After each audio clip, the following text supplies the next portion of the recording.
Hello, Fright Family. How's everyone doing today? Ready for another spine-tingling yet relaxing video? I hope you're as excited as I am to dive into some chilling tales. If you're enjoying these videos, don't forget to hit that subscribe button if you haven't yet, and I'd love to hear from you in the comments. What's been your favorite story so far? Sit back, relax, and let's dive into the scare together.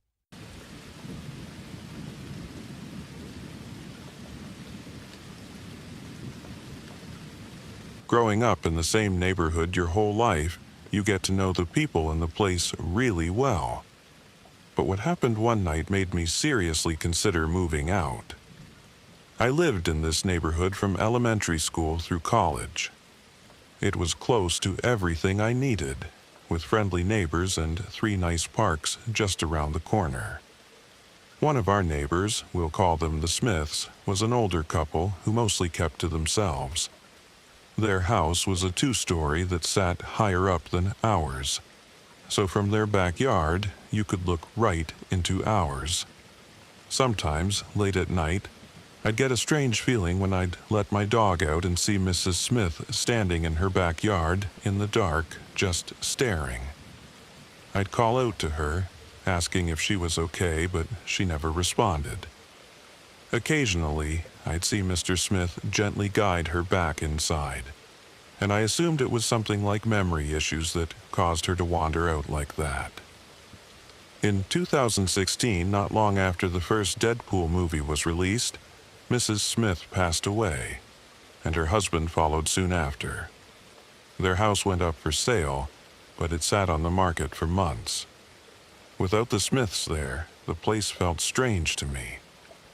Maybe it was because of everything that happened, but I started to get a feeling like there was something more lingering in the house.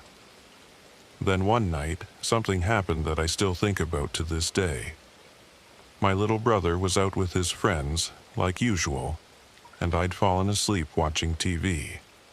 It was around 2 a.m. when I woke up and headed to the bathroom.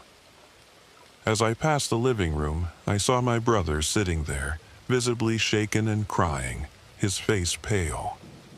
My mom and dad were beside him, asking things like, "What do you mean it talked?" and "Are you sure that's what you saw?" When I asked what was going on, they told me not to worry and just to go back to bed. Still half asleep, I brushed it off, finished up in the bathroom, and went back to bed. The next morning, my brother stayed home from school, and I asked my mom what had happened. She said he'd seen something in the Smiths' backyard that scared him so much he couldn't stop crying. My dad had even gone out with a flashlight to check, but nothing was there. When I got home from my classes later that day, my brother was sitting in my room, waiting for me. I told him I'd seen him crying last night and asked him if he wanted to talk about it. He looked at me with an expression I'd never seen before, an intensity and fear that didn't feel like him at all. I just reassured him, saying he didn't have to tell me if he didn't want to. But then he swallowed hard and began to speak, telling me about what he'd seen. He said his friend Andrew had dropped him off, and instead of coming through the front, he'd gone around to the side door to avoid waking up Mom and Dad. As he was walking up, he looked over into the Smiths' backyard and saw a big animal with black and orange fur. He stopped and stared at it, and then, he said, it started speaking. The animal's mouth stayed closed, but he could hear a voice in his head. The voice knew his name, where he'd been, and what he'd been doing. He said the creature's eyes were red, fading into black. Terrified, he managed to unlock the door, get inside, and shut it behind him. He stood there, covered in goosebumps, and then he just started crying and couldn't stop. That's when Mom and Dad woke up and came to check on him, around the same time I'd woken up and seen the whole scene. I hugged him and told him I was sorry he'd experienced something so terrifying. The story gave me chills. Whatever he'd seen out there wasn't ordinary. What really got to me was that the Smiths never had a dog, and the only way any animal could get into that backyard was by jumping the spiked steel gate they had. After hours of searching on YouTube, Google, and Reddit, I started thinking he might have had an encounter with what people call a dark spirit or a phantom creature. These beings are sometimes drawn to places where recent passings have happened. It's still hard for me to fully wrap my mind around it, but I trust my brother completely, and I know he's telling the truth, and that's what unsettles me the most.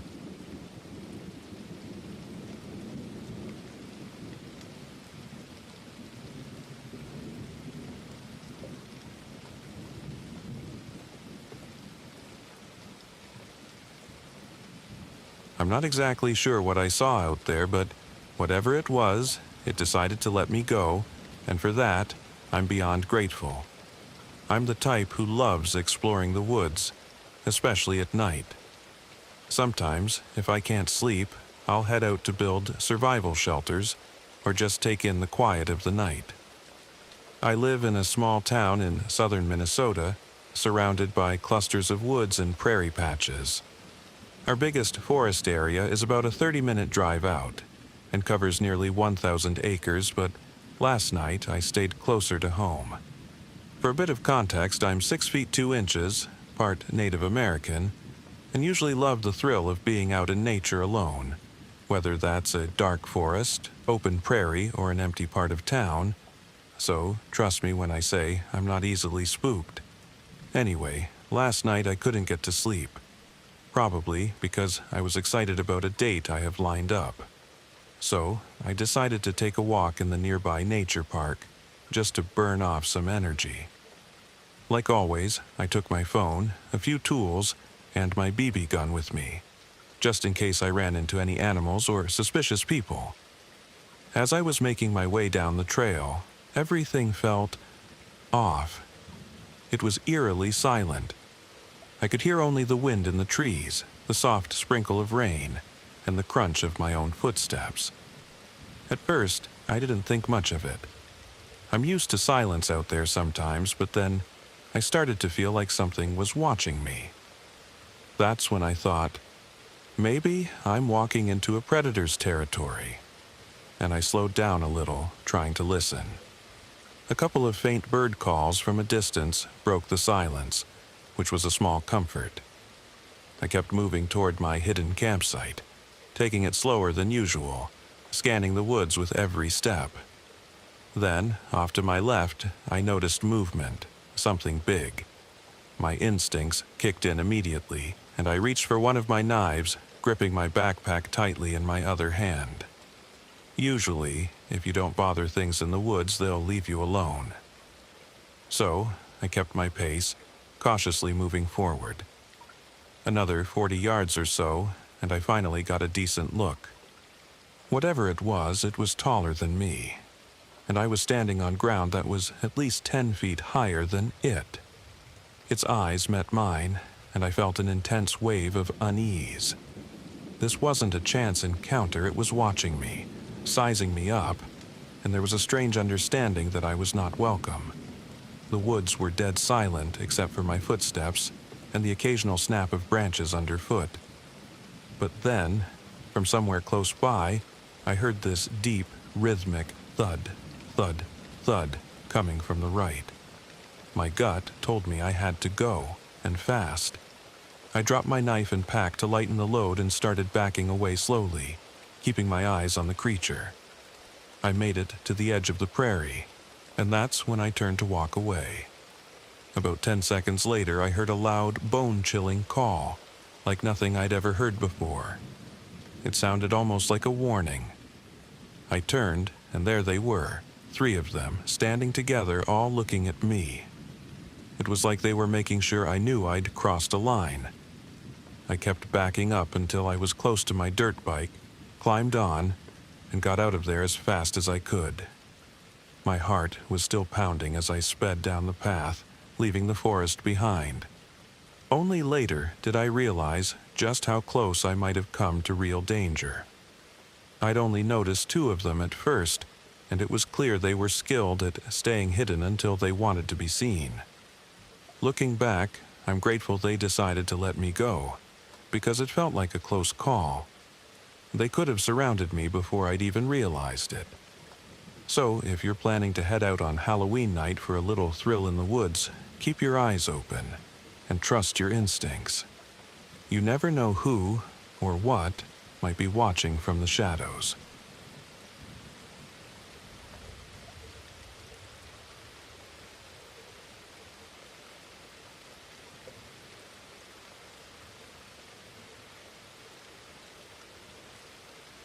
His story takes place around 2009 to 2010, during a pretty chaotic time in my life, so I can't recall the exact date. For a bit of context, this all happened in the Albertville, Boaz area in Alabama, where I wasn't originally from. I had a good friend, let's call him George, who, along with his family, took me in when I was about 18 and still figuring things out. George and his wife, who we'll call Kelly, were part of a local paranormal investigation group, which I joined since I'd always been interested in that kind of thing. Kelly had a stepson, let's call him Jim, who was around my age, and we hit it off immediately. Kelly also ran a newspaper route on certain Friday and Saturday nights, which Jim and I sometimes took over. One Friday night, with no investigations planned, Jim and I decided to do the paper route together. We left the house around 10:30 or 11 p.m., drove to Sardis to pick up the papers, and began our route, which started in Boaz, took us through some back roads, and ended in Albertville. The night was going smoothly. We were playing music, cruising along, and just having a great time. Around 1:15 or 1:30 a.m., we reached a particularly dark, remote area along the route where the two towns meet. We turned onto a gravel road leading to a dead end where we had a few deliveries to make. We turned down the music, drove down the gravel road, and pulled up near a few houses surrounded by thick woods. As we were placing the last papers in a mailbox, we heard a deep, guttural shriek coming from the woods behind us. Jim asked if I'd heard it too, and just as I confirmed, we heard it again. Closer this time, as if whatever it was had moved to the edge of the woods just 100 yards away. At that point, Jim decided we were finished there and started driving off. But as we picked up speed, we heard the same unsettling noise once again, this time right behind us. I looked over at Jim, only to realize he was staring out the window beside me, not at me. When I followed his gaze, I saw it. A dark shape running alongside us. It was so black that it seemed to absorb all the light around it, silhouetted even against the night. It looked somewhat like a large wildcat, but with a tattered look, like something with shredded, shadowy fur. There were no visible legs, but it was moving incredibly fast. As we approached a stop sign where the gravel road met a paved one, Jim slowed down slightly, and the creature pulled slightly ahead of us. Just as we reached the sign, it seemed to leap effortlessly over it, and as it did, it turned its head toward us, revealing a single, large, fiery, orange-red eye that burned through the darkness. As we came to a full stop, it darted off to the right, letting out one final, chilling shriek before disappearing into the night. Fortunately, our route took us left, and we finished the rest of our deliveries in record time, getting back to the house by 3 a.m., much earlier than usual. We planned to wake George and tell him what we'd seen, but when we pulled up, he was already on the porch, almost as if he'd been waiting. He looked like he was about to say something, but stopped when he saw our faces, asking what was wrong instead. We told him everything, and he started asking for details. What time it happened, the exact location, and so on. After we'd given him everything we could remember, he took a deep breath, looked at Jim and said, "Well, I'm sorry to tell you this, but something terrible happened to a man named Rick earlier this morning." Rick was a former member of the Paranormal group, someone I hadn't met because he'd left the group a year or so before I joined. It turned out that during their time with the group, Rick and his partner, who we'll call Lisa, had gotten involved with some really dark stuff, experimenting with things that were strictly off limits for everyone else. They'd had a lot of strange and troubling experiences because of it, which ultimately caused them to leave the group and even put strain on their relationship. Earlier that night, around 1 a.m., Rick had gone over to Lisa's place, hoping to convince her to take him back. According to Lisa, he was acting erratically, but at times would seem eerily focused. After an hour of him refusing to leave and causing a scene, Lisa told him she'd called for help, hoping it would make him go. She said he got very quiet, and after a few moments of silence, she assumed he'd left. Help arrived around 1:30 a.m., but when Lisa went to open the door, she found Rick had passed away there on the porch. Lisa's house, as it happens, was along the same road where our gravel road met the paved one, about 2 miles to the right, exactly the direction that dark figure had headed when it left us. George believed that Rick hadn't fully distanced himself from those dark practices, and that what we'd seen was some kind of entity arriving to collect on whatever debts he'd left behind.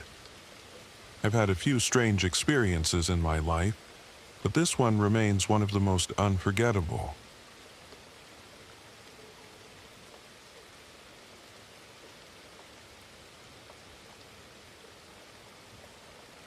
In 1999, I was installing one of my children's museum exhibits in Staten Island, and they put me up on the campus, which had been an old U.S. Navy retirement village compound called Sailor's Snug Harbor, if I recall. Every day for 2 weeks, I took the ferry over from Manhattan, staring at the Twin Towers and thinking, maybe I'll visit this weekend if I finish in time.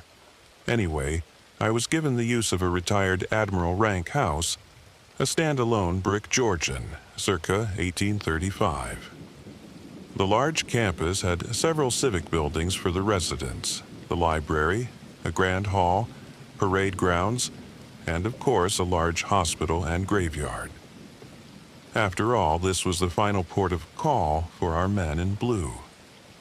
During my stay, an independent film crew needed several exterior shots, a carriage arriving and leaving, actors getting in and out, walking towards my house, etc., so they had rented it for the day. My museum day was just as long as a film crew day, 12 to 18 hours. So as I was leaving in the early morning, the PAs were just coming in to set up the location. I'm a movie props maker, but had to stick to my own lane. When I got home that night, the film crew was gone.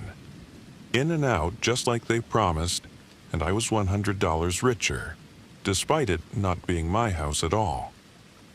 The location manager was visibly relieved at the low price, so I told them that I was a local 16IA guy from the West Coast. And since our days matched, and I wasn't expecting any compensation during my stay, I was happy. I'm sure people try to angle for a higher location fee when they hear who the actors are going to be, a recent 007 Bond villain. The company PAs left a small amount of production détruits, a partially full trash bag, and a bunch of those short little water bottles that hold maybe 2 big swallows, sitting here and there all around the house, with barely half a swallow taken out, the discarded twist cap sitting nearby, and a bunch of big summertime houseflies. The crew or actors might have had food inside. In any case, the front door would have been propped open most of the day. I got the impression they had been recording dialogue in the house. Read a line, take a sip of water, read more lines, ask for another bottle, sort of thing. Tired as I was, the noisome noise of 2 or 3 B-52-sized flies in the bedroom was keeping me awake. They seemed to be drinking from the open bottles when I turned on the lights, so I got up and put the lids on the 4 or 5 that had been left in the bedroom. Then I opened the window facing the streetlight and turned off the bedroom lights. A few minutes later, I shut the window and went to bed in silence, only to be awakened sometime in the middle of the night by the sounds of the washing machine going through a cycle down in the basement. You know, fill, agitate, stop, empty, spin, rinse, fill, repeat, etc. I went down in the morning to see what the deal was. Ancient basement. It had a finished floor, but barely. Dangling bare bulbs, psycho-style, and 2 ordinary-looking laundry machines, a washer and dryer hooked up with modern fittings. I opened the lid, and to my amazement, the washer drum was full to the top with that sand and glacier gravel just like you find all over New York State when you pop a shovel in the ground. I went back upstairs to get ready for work and saw one big dead housefly floating on its back inside one of the bottles I sealed. It felt creepy.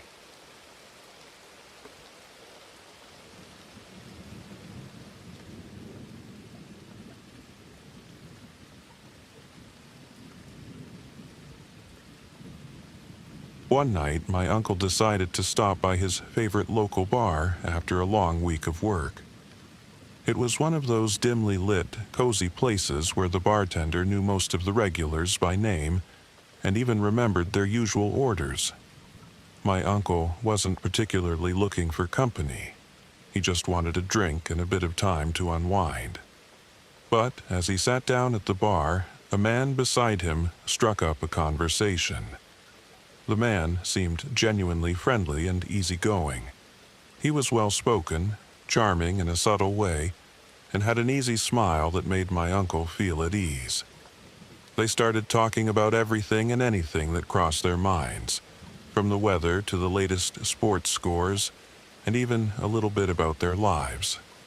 My uncle remembered thinking it was unusual to feel that comfortable with a complete stranger, especially in a bar.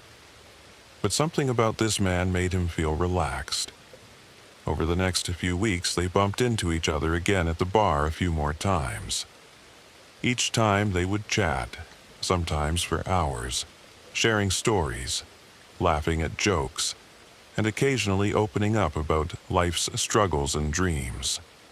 My uncle didn't learn too much personal information about him. The guy was somewhat private, but he figured everyone has their boundaries. Still, my uncle grew to genuinely like him. In fact, he even mentioned the man to a couple of family members, describing him as a really nice guy he'd been chatting with at the bar. Then, one evening, my uncle went to the bar, hoping to see his friend and catch up. But the man wasn't there. My uncle shrugged it off, thinking he probably had other plans that night. But as weeks went by, and then months, he noticed that he hadn't seen his friend in quite a while. He asked the bartender about him, but nobody seemed to know much about where the man had gone. Maybe he'd moved to another city or found a new favorite bar, my uncle thought. Life moved on, and the memory of his friend became just one of those casual encounters that drift away with time. Months later, life was back to normal, and my uncle hadn't thought about his old bar friend for quite a while. Then, one day, he received a letter from the county courthouse summoning him for jury duty. He didn't think much of it, as it was a typical civic duty that most people got called to at some point. He marked his calendar and, on the scheduled day, showed up at the courthouse, expecting the usual process. Wait around, listen to some briefings, and possibly sit through a mundane case or two. However, as he entered the courtroom and took his seat among the jury pool, he noticed that the atmosphere was unusually tense. He could feel a strange energy in the room, a sense of heaviness. Curious, he leaned over to a fellow potential juror and whispered, "Do you know what this case is about?" The person beside him looked at him with wide eyes and muttered, "It's a big one." They say it's for a suspected serial killer. My uncle's heart skipped a beat. He hadn't expected to be part of something this serious. Trying to shake off the nerves, he sat up straight, focusing on the case that was about to unfold. Then, as the court session began, the doors opened, and the accused was escorted into the room by security. My uncle turned to see the man being led into the courtroom and felt his breath catch. It was his friend from the bar. For a moment, he couldn't process what he was seeing.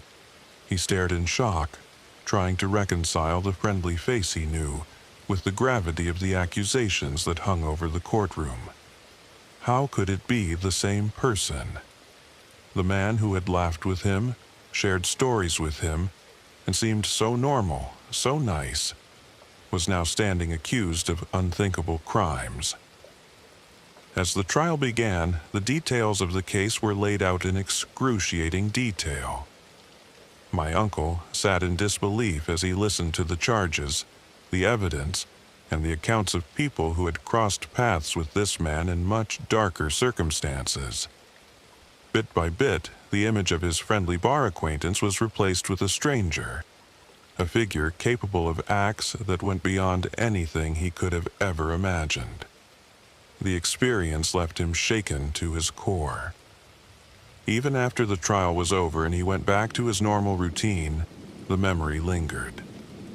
How could someone he thought he knew, someone he'd shared drinks and stories with, turn out to be hiding such a dark, sinister side? To this day, my uncle talks about it only occasionally, almost as if speaking about it too often would make it feel too real. But when he does, there's a strange look in his eyes, a mix of disbelief and something close to sadness. It serves as a reminder that sometimes we really have no idea who the people around us truly are.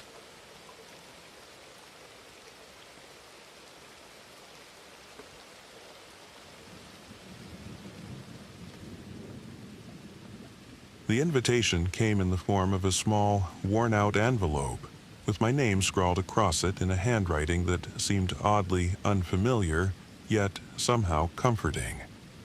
It had been over a decade since I'd last heard anything from my cousin's family, and we'd only spoken briefly a few times by phone. So when I received this unexpected invitation to a dinner at his home, I was surprised, even a bit hesitant. I'd never met my cousin face-to-face before, and all I had was a vague memory of my mother mentioning them from time to time, always with a hint of mystery. The address was peculiar. My GPS couldn't recognize it, displaying an error whenever I tried to load directions. Reluctantly, I resorted to pinning the location on an old map, and after a quick glance, I realized it was well off any route I'd ever taken, situated somewhere in the more remote countryside. Still, curiosity got the better of me. I packed my things, got in my car, and set out as twilight began to stretch across the sky. As I drove, the surroundings gradually began to change. Streetlights disappeared, replaced by the dense cover of trees that arched over the road, their dark branches crisscrossing in an almost sinister canopy. I passed endless rows of empty fields, the occasional rundown barn, and not a single house in sight. The sense of isolation crept up on me, making the hairs on the back of my neck prickle.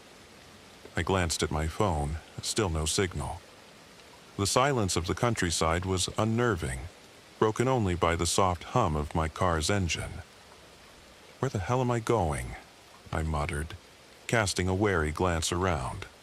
But I pressed on, hoping the dinner would be worth this eerie detour. Finally, after what felt like an eternity, I spotted an address that closely matched the one on the invitation. The house itself was a grim spectacle, almost hidden by the thicket of trees and undergrowth that had overgrown around it. Moss clung to its sides, and thick vines wove across the crumbling walls. It looked like no one had lived there in years. "This can't be it," I whispered, feeling a strange dread settle over me. Still, as soon as I turned into the driveway, two figures emerged from the dimly lit front porch. They were smiling, waving me over. My aunt and uncle. Despite the unsettling state of the house, they seemed delighted to see me, rushing over to greet me with warm hugs, as though we'd known each other for years. Come in," they said, ushering me inside before I could ask any questions. The interior was surprisingly inviting, if a bit worn and outdated. I could smell something delicious wafting from the kitchen, pot roast maybe, and my stomach rumbled. My aunt had gone all out, setting up the dining room with platters of food and old family photo albums on display, each one yellowed and dusty.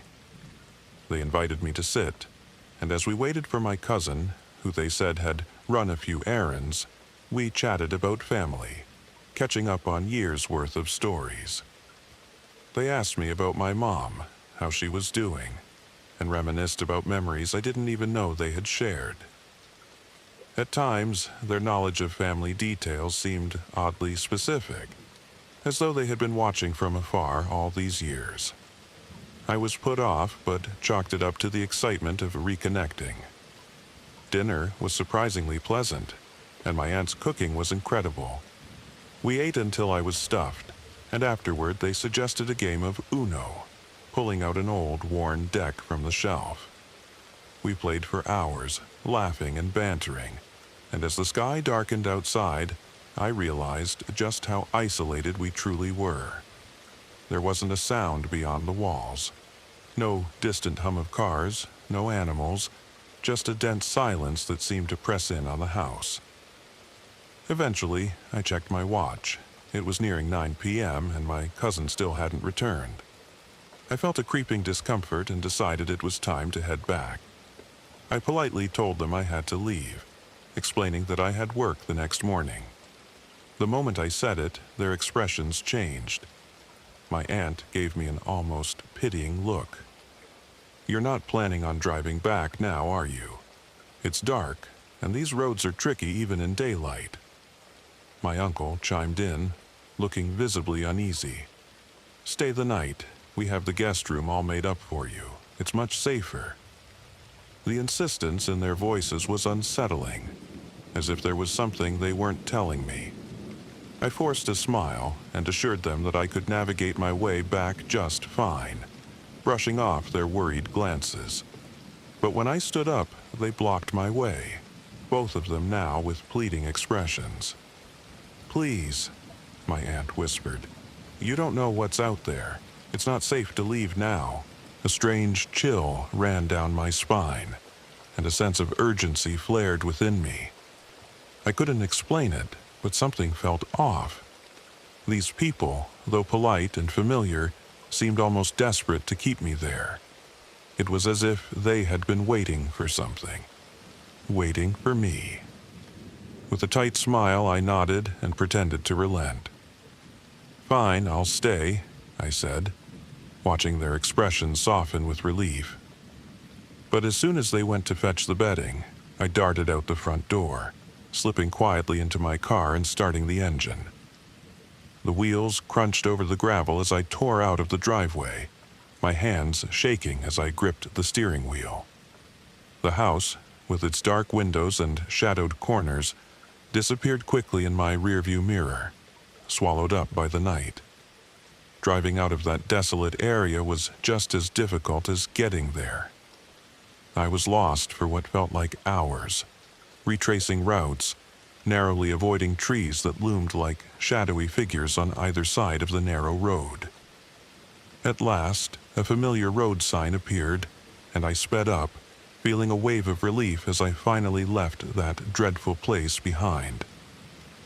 By the time I arrived home, it was well past 11 p.m. Not wanting to wake my parents, I climbed over the fence and slipped in through the back door, careful to make as little noise as possible.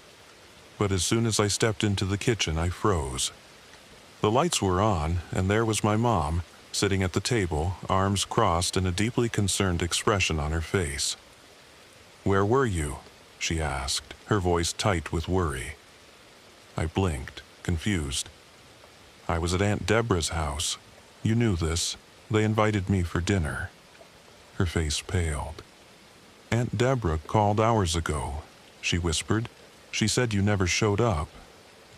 I stood there, staring at her, my mind racing. My aunt had called? But I had just spent the entire evening with her and my uncle.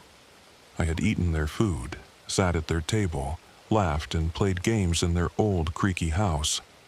And yet, an icy chill crept over me as I replayed the night's events in my mind, the unsettling details surfacing now with sharp clarity. The strange address, the dilapidated house, my cousin who never showed up, and my aunt and uncle's insistence that I stay the night. Till this day, I never knew who I visited.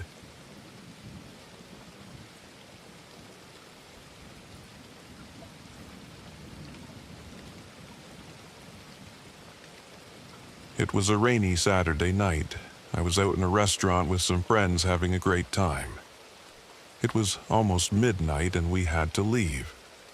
We came out, said our goodbyes, and I walked towards my car. I got in and started driving towards my home. I had a long day and was really tired. It was about an hour's drive to my house. On my way, I started to feel sleepy, so I turned on the radio to keep me awake. But there was some problem with the radio. All I could hear was static. I was checking the radio when, suddenly, I saw someone standing straight ahead in the middle of the road. I severed left and applied the brakes hard.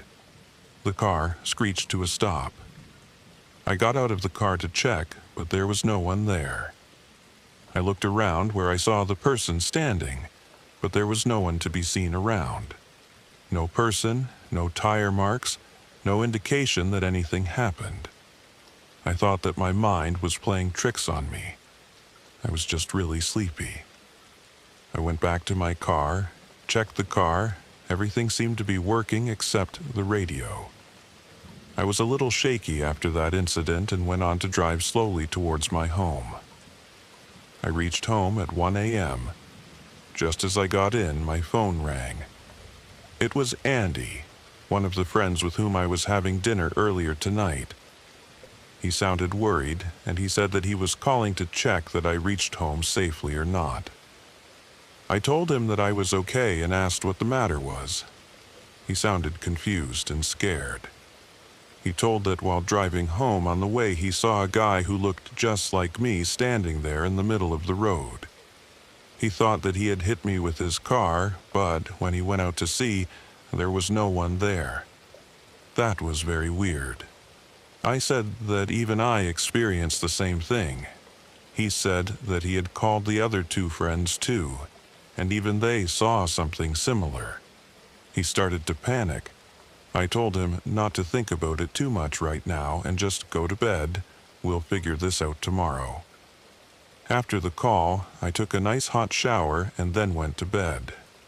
Next morning, the four of us had decided to meet at the same restaurant and discuss the events of last night.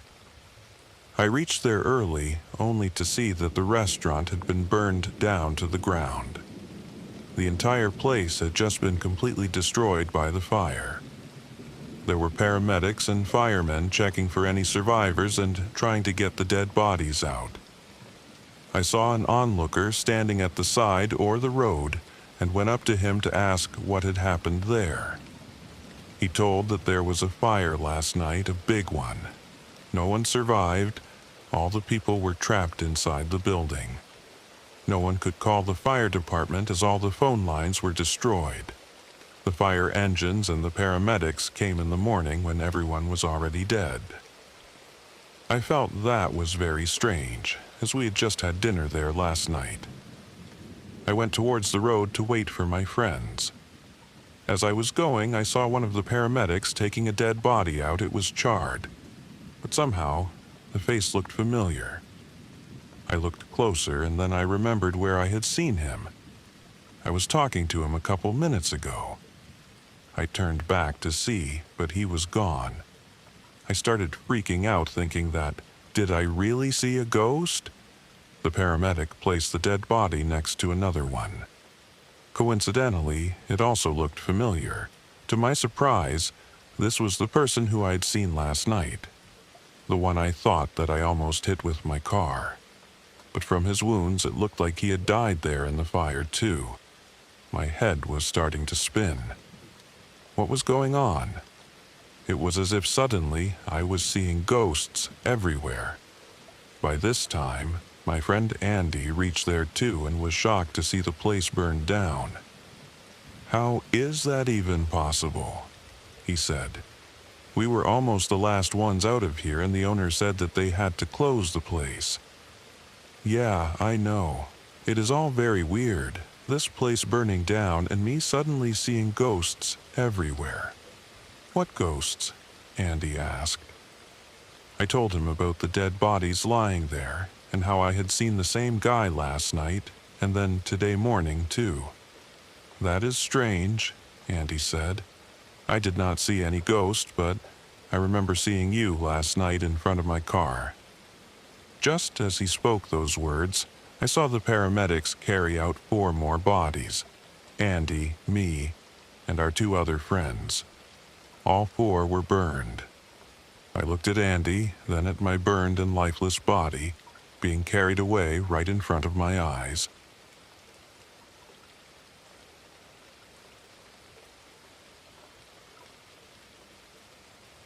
The house was blanketed in silence, an uneasy calm settling over everything.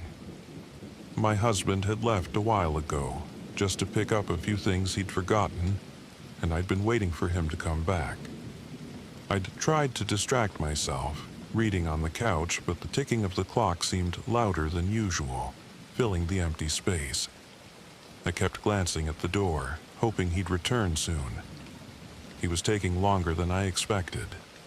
Then, just as I began to nod off, a noise jolted me awake. A faint rustling outside the door. I held my breath, listening. It was so quiet I could have dismissed it as the wind, but there it was again, a subtle scratching sound, like someone or something was fumbling with the lock. My pulse quickened.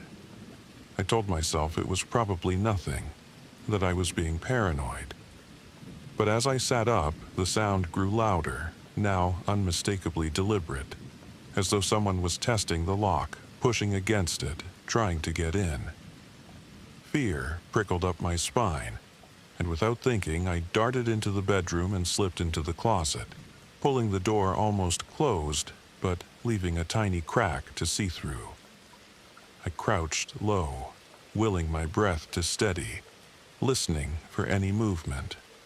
And then, just as I huddled into the shadows, I felt an arm wrap around my shoulders, a firm, familiar grip that pulled me back.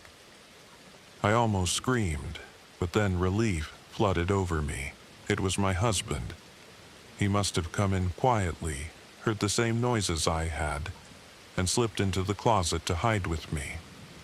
I leaned into him, heart still pounding, but now with the comfort of his presence. His arm stayed around me, his hand warm and steady on my shoulder, offering silent reassurance. We crouched there together, side by side, listening. The front door creaked open. Someone had come inside. The soft thud of footsteps filled the house, slow and measured, as if the intruder was in no rush, taking their time with each step. My husband's arm tightened around me, grounding me as the footsteps moved through the rooms, approaching the hallway, drawing closer to our hiding place. I held my breath, every nerve on edge, straining to hear every movement. I could feel my husband's steady presence behind me, his hand gripping mine now, a silent promise that we'd get through this together. But the footsteps stopped right outside the bedroom door. The doorknob turned, and the door swung open with a low creak. My husband's grip on my hand grew firmer, anchoring me as we stayed as still as possible, hoping the intruder wouldn't notice us. Silence stretched out, thick and tense, before a familiar voice suddenly broke it. "Hey, babe, I'm back. I forgot my keys." It was my husband's voice, calling out cheerfully from the front door. The world seemed to tilt. My body went rigid, my blood freezing in my veins. My husband was outside. He had just come home. If he was at the door, then who was in the closet with me? A wave of dread crashed over me, a sickening realization twisting in my stomach. I felt the weight of the arm still around my shoulders, warm and solid, the hand still gripping mine, fingers intertwined with mine as if nothing were wrong. Every instinct told me to run, to scream, but fear kept me rooted in place, my body locked in terror. Slowly, carefully, I pulled my hand away, my skin crawling as I felt the grip loosen, allowing my hand to slip free. I could barely breathe, my mind racing, heart pounding as I tried to process the horror of what was happening. Outside, I could hear my husband's footsteps, his voice calling out again, growing louder as he made his way down the hall. "Babe, are you here?" The presence beside me didn't move, didn't flinch, just stayed there, utterly still, as if waiting. My husband's footsteps approached the bedroom door, and as he entered, the weight beside me shifted, the arm pulling back, retreating into the shadows. I stumbled forward, almost falling out of the closet, gasping for air as I rushed toward my husband, my body shaking with terror. He caught me, his eyes widening in confusion and concern as he steadied me.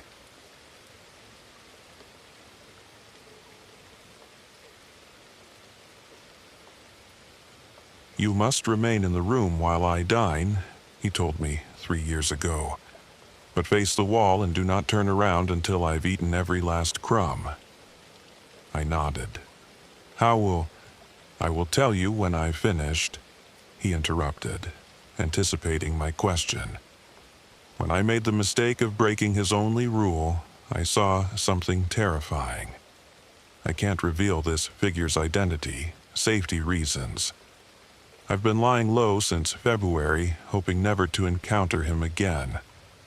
I moved from Los Angeles to Toronto, putting thousands of miles and natural barriers between us. Yet, I feel eyes on me every day, as if he's watching, ready to silence me. I'm not asking you to run from LA. Nowhere is truly safe from him. But by sharing this story, I'm hoping he'll have no reason to harm me. You're about to learn the truth, so he'll have to tread carefully. This is someone whose name is known worldwide. I cooked his lunches and dinners daily from November 2021 to February 2024. But one lunchtime, my curiosity led to my last day of employment.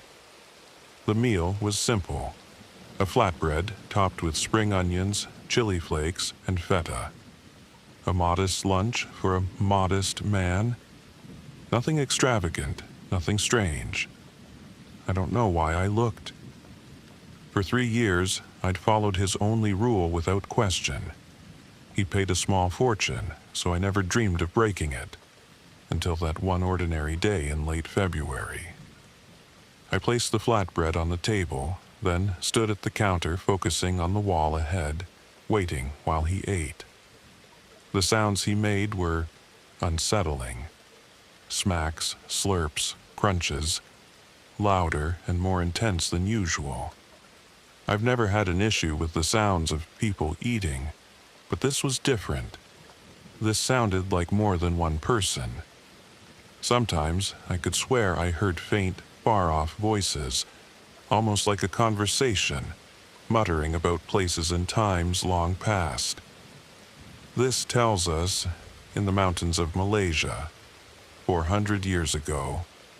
Those murmurs were too soft to make out clearly, and the slurping took most of my focus. I tried serving softer foods, hoping they'd quiet the noise, but nothing worked. Over time, I'd imagined countless explanations. Nothing made sense. And eventually I broke. Something compelled me to turn. The man wasn't eating in any normal sense. The sides of his face had opened like peeling fruit, revealing no muscle or bone beneath. Instead, there was a crater inside his head, where he was shoveling bits of my carefully prepared flatbread. This wasn't a mouth. The food was meeting a set of rolling, glassy orbs with strange colors and patterns, as if it were being absorbed for secrets, not sustenance. I was frozen, and he noticed me. He stopped, mid-bite, his strange eyes swiveling to look at me. Then his body trembled, and his hand crushed the flatbread to crumbs. I backed toward the door, unable to stop the tiny whimper escaping my mouth. He didn't have to get up to reach me. He thrust his hand forward, and something long and sinuous slid from his palm. The scaly appendage snapped across the room, brushing my back as I fled into the hallway, reaching for the front door. In that moment, I thought of his many flings over the years, all the people who had moved on. I couldn't help but wonder what had really happened to them. I fumbled with the lock, finally made it outside, and stumbled onto the driveway. The fine prick of something sharp grazed my back, sending pain down my spine. I kept running, driven by fear. I don't remember much of what followed. Somehow, I ended up in Toronto, having abandoned everything I knew. But this nightmare isn't over. For months, I felt eyes on me. I'm certain he eats more than just food. I'll handle my own breakfasts, he firmly told me back in 2021. Are you sure? I make a mean, you would not want to cater to my morning needs, he replied, almost growling. This isn't just about telling my story, it's a warning. No matter how good the money, think twice before becoming a celebrity's private chef in LA.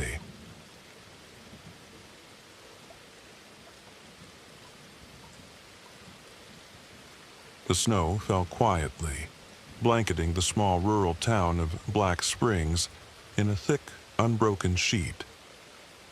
My cottage sat on the edge of the village, surrounded by dense forest. The trees, heavy with snow, formed a natural barrier around me, their twisted branches casting shadows even on the brightest days. At night, the woods became an endless, silent void, filled with an unsettling stillness. I had come here seeking peace, hoping to escape my past and find a way forward. Earlier that day, I had a moment of weakness and found myself at the local shop, buying a bottle I had sworn to leave behind. Back in my small kitchen, the familiar scent of whiskey filled the air as I twisted off the cap. I felt that old pull, the memories of late nights and blurred thoughts. My hands trembled as I approached the sink. Shadow, my black cat, perched atop the fridge, watched me with an intensity that almost seemed to hold a hint of understanding. His tail flicked, and he tilted his head, silently waiting. With a shaky breath, I tipped the bottle, letting the amber liquid swirl down the drain, marking a step forward. Shadow let out a soft purr, leapt down, and rubbed against my leg, his warmth a small comfort. I thought that would be the end of it. But as night fell, the quiet took on a different quality. Later, I curled up in the living room, nursing a cup of tea as the snow continued to fall, blanketing everything outside in an almost oppressive silence. Shadow sat by the window, his eyes trained on the woods, his ears twitching at each creak and groan of the old cottage. The silence seemed to press in on me, amplifying every fear I'd tried to leave behind. Then, suddenly, the old clock radio in the kitchen crackled to life. My heart skipped a beat. I hadn't turned it on. The song that began to play was one I knew all too well. Sweet Dreams Are Made of This by Eurythmics. The familiar tune sounded distorted and warped, as if coming from somewhere distant. It was a reminder of the life I was trying to leave behind, now intruding on this quiet refuge. I hurried into the kitchen, pulled the plug from the wall, and stood there, my breathing heavy in the silence that followed. Shadow had followed, his back arched, eyes wide.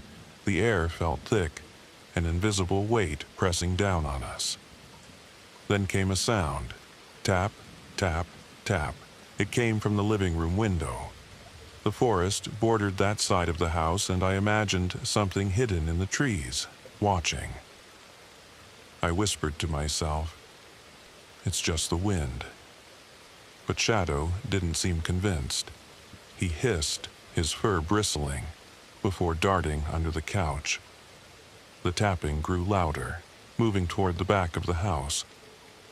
My heart pounded as I reached for my phone, only to find the battery dead. A knock echoed through the cottage, deep and unsettling, as if something outside was demanding to be let in. I edged towards the front door, each step slow, every muscle tense. A second knock came, sharper this time. I pulled the door open, hoping to find a neighbor, but no one was there. The snow fell softly, erasing any footprints. The forest loomed beyond the yard, dark and foreboding. I closed the door and locked it, a chill settling over me. The faint scent of whiskey lingered in the air, and when I turned, my heart froze. The bottle of whiskey sat on the counter, as full as when I'd brought it home, though I had poured it all out.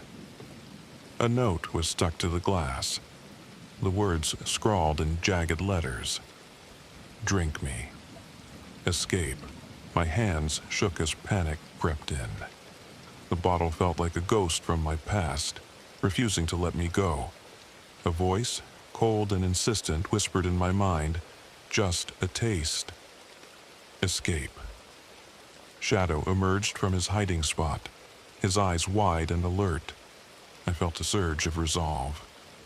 I grabbed the bottle and threw it at the shadow that seemed to be forming in the corner of the room. The glass shattered, spilling whiskey across the floor, and the shadow recoiled, dissolving back into the darkness. Exhausted, I slumped to the floor, Shadow settling into my lap, his small warm body a comfort against the tension that filled the room. But the quiet didn't last long. The tapping returned, louder than before, and I felt a cold draft, as if a window had somehow opened. I looked up and froze.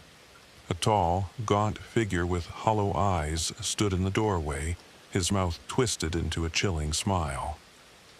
"You can't escape," he whispered, his voice low and mocking. "We're always here." I tried to steady myself, backing up toward the corner. But Shadow leapt forward, hissing and clawing, his small form fierce. The figure stumbled, his form flickering in and out of the shadows. I seized a heavy candlestick from the table and swung, connecting with a resounding crack. The figure dissolved into darkness, leaving the room silent once more. The first light of dawn crept through the curtains, casting a soft glow over the snow outside. Everything looked peaceful, almost serene, but I knew better. The forest beyond my window was still and silent, but it hid unseen shadows. Shadow curled up beside me, purring softly. I knew he was more than just a pet. He was my guard, my constant companion in the struggle. And as I took a deep breath, feeling the warmth of the morning sun, I knew the battle with the darkness was far from over. But for now I was safe. And that, I realized, was enough.